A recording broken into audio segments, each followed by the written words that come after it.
Welcome to Joy in Our Town, the ultimate source for community information. I'm your host, Rachel Miller, and I am so delighted that you are with me today. Well, if you have children at home, perhaps you're thinking about their college education and how you plan to fund it. Well, we have invited a guest today that is hopefully going to help you answer that very question. We've invited Owen Malcolm. He is the Vice President and CFO of Sanders Financial Management.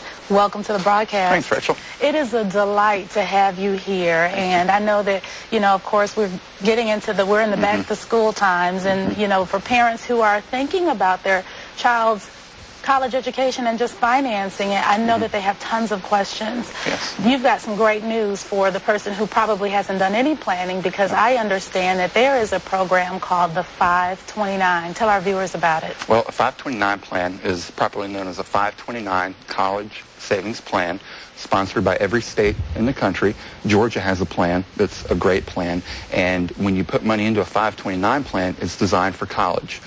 There's no tax deduction when you put the money in a 529 plan, but it grows completely tax-free. And when you go to withdraw the money, you withdraw it completely tax-free as long as you use it for college education or above. So it's a great way to save money for college and to do it in a very tax-efficient manner. Okay, now how much does it cost to start a 529 plan? You can start a 529 plan with as little as $100.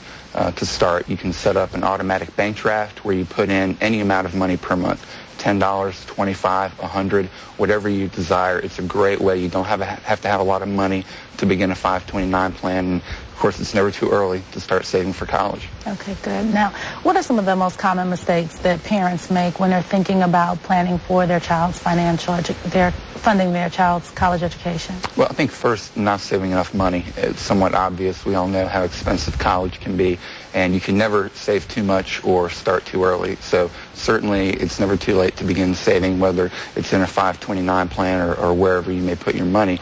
But I think beyond saving money, I think communication and talking is very often overlooked. Even when your child becomes a teenager, it's not too early to start talking about college, what type of school they'll go to. Even if they don't know their major yet, are they bound for a public university or a private college? How much will they be expected to contribute for their own education? How much will the parents be able to provide? These are all things that you may not know the answer right away, but to have that dialogue and to have communication will really help down the road, so there are no surprises that may derail or get somebody off track that may otherwise complete their degree. That's good. Is it a good idea to sit down with a financial planner? It is, definitely. It's never too early to plan, and at the same time, most people are saving for college and planning for college as they are their own retirement.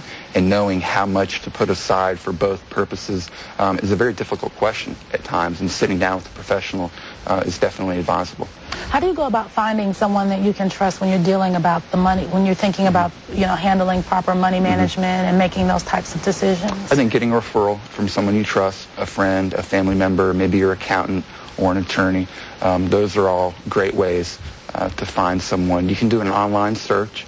You have to be a little bit careful. You don't know who you're going to get from that type of thing. But I would recommend going to any number of websites that could provide a referral to someone who you could trust and that puts your best interests ahead of their own. Okay. Now let's get back to the funding part. You mentioned that a person that is a parent today, and if they have not started planning for their child's college education, $100, they can start doing it. Absolutely. Now, I understand that in the state of Georgia, you can actually go through the 529 plan that is sponsored through the state of Georgia. Correct. Other states also offer the same plan that Georgians can actually tap into? They do. You're allowed as a resident of any state to invest in any other state's 529 plan. At the moment, there really is no big advantage or disadvantage for a Georgia resident to pick one plan over another. We happen to have a very good plan in Georgia, though, which is why I typically recommend it. Okay. Now, we were talking before the broadcast, and you talked about the importance of using Google to find out about the 529 plan. Right. What do you recommend a person do to be able to contact someone that can get them set up on this plan? Well, you could Google Georgia 529. You could also Google Saving for College. any of those searches would probably point you in the right direction. And again, if you do Google Georgia 529, you'll be pointed directly to Georgia's college savings plan. Okay. Now, when you're thinking about your college student and just proper financial money management, let's talk about just opening up basic accounts. When is it a good idea to start teaching your children about checking accounts and savings accounts? When is it a good idea to begin to implement that? I think by the time a child starts school, maybe by kindergarten, age 4 or 5, you can begin providing them a very small allowance. Even if it's $1 a week, 50 cents a week, you can help begin teaching them proper money management, teaching them principles like you have to work to earn your money, teaching them things like things have a cost.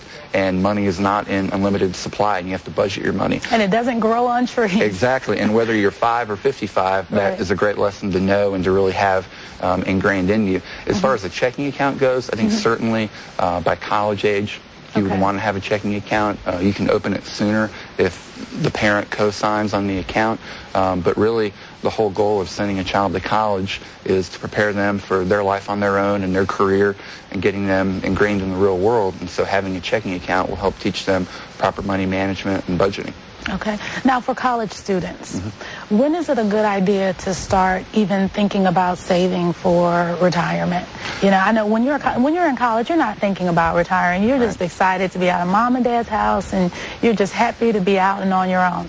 At what point should you begin planning for retirement? I would say as soon as you're 18 is a great time. You can do it anytime, but when you're in college, one thing a college student does not have typically is a lot of money. But what they do have on their side is time. And in investments, what you need the most is time for your money to grow and for compound interest to really work. So as an example, if you were 18 and put even $1,000 a year into an investment for your 4 years of college, and you never put in another dime, by the time you went to retire, that would easily be worth $250,000, even if you had never put another dime in after those 4 years of college. So it's never too early to begin, even if you only have a few $100s. It is never a bad time to start. What do you say to the person that's out there and maybe they haven't been good stewards over their finances and they're thinking, how are they going to possibly communicate proper money management to their children? What is your advice? Well, you would ideally be the best role model for your own child, but even if maybe you feel like you've not made the smartest decisions on your own, you know, they can find a mentor. That may be another family member, an aunt or an uncle. By the time they get into college, perhaps even, you know, someone on one of their activities, maybe even a professor. Really anyone who can teach them valuable lessons. Doesn't have to be you as the parent. It's certainly helpful, but anyone who can provide a positive role model is good. So seek out a mentor. Absolutely. Okay, and don't be afraid to admit that... A money mentor. A money mentor. Don't be afraid to admit that you have problems and need a mentor. Absolutely. Okay, great information, wonderful information. Now, should a person use their retirement account to help fund their child's college education? You can. It's not advisable. First, you would definitely want to exhaust any money you had set aside in a 529 plan, in an education IRA, even a savings bond that you may have received for your child when they were born. You would want to eliminate all those avenues first. You are allowed to take money out of your retirement plan, but it comes at a price. If you take money out of an IRA, you're going to pay income tax on whatever amount you withdraw. That means easily you would lose a quarter to a third of your money to tax alone. The IRS would waive the 10% penalty they would normally charge for college, but it's not the way you want to go. And a 401k would be even worse. With a 401k, the IRS does not waive the 10% penalty. So if you take money out of a 401k for college, easily a third to a half of that money will be gone before you even get to use it for college. Okay. Do you recommend that students use student loans, utilize those as well as grants, and look out for scholarships? What is your advice? Absolutely. A college education by far is the best investment you can make for your child, yet you can't sacrifice your own future entirely for their well-being. So it is a difficult balance, but yes, a child can take out a student loan for college. A child can earn a scholarship, not just before their freshman year, but even once they're at college. A lot of times scholarships become available within your department or within your major, so don't stop looking even after you enroll for your freshman year. They don't have retirement loans. They don't have retirement scholarships. So it's great to spend money for your child and their college, but don't sacrifice your own future in doing that.